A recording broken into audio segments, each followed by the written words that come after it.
could give a perfectly fine speech today about increasing investments in girls' education around the world. But I said I wanted to be honest. And if I do that, we all know that the problem here isn't only about resources.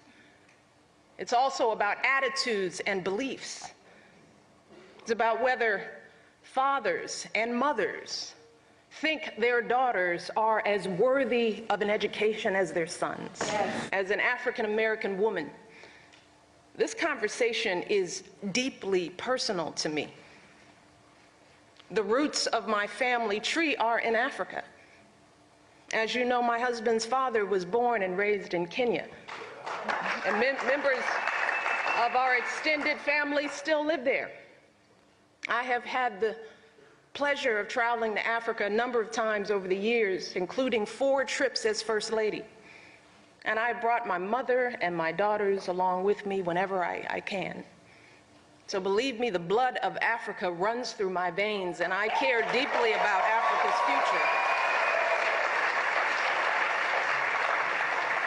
Now, the status of women in Africa is also personal to me as a woman. See, what I want you all to understand is that I am who I am today because of the people in my family, particularly the men in my family who valued me and invested in me from the day I was born. I had a father, a brother, uncles, grandfathers who encouraged me and challenged me, protected me, and told me that I was smart and strong and beautiful.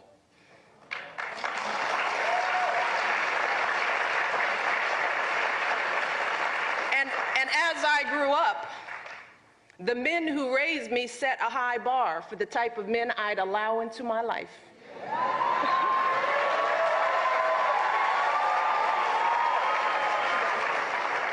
Which is why I went on to marry a man who had the good sense to fall in love with a woman who was his equal.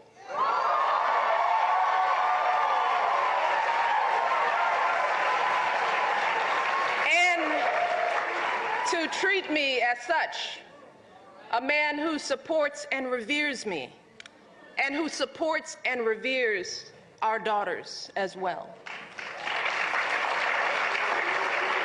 Leadership is about creating new traditions that honor the dignity and humanity of every individual. Leadership is about empowering all of our people, men, women, boys, and girls, to fulfill every last bit of their God-given potential. And when we commit to that kind of leadership across the globe, that is when we truly start making progress on girls' education. Because that's when families in small villages around the world will demand equal opportunities for their daughters. They won't wait.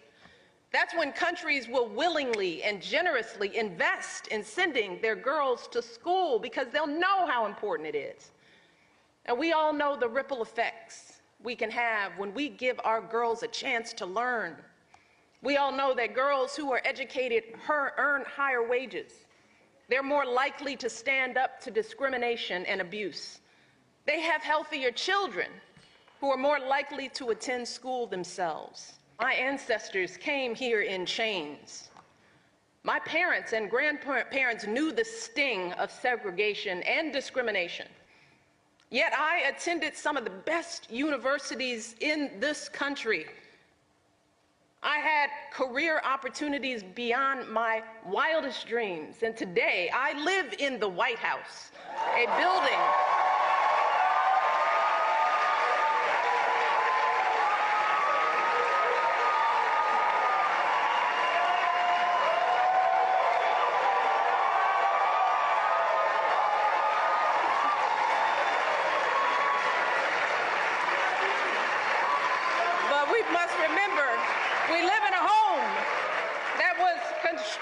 by slaves. Today I watch my daughters, 2 beautiful African-American girls, walking our dogs in the shadow of the Oval Office. And today I have the privilege of serving and representing the United States of America across the globe.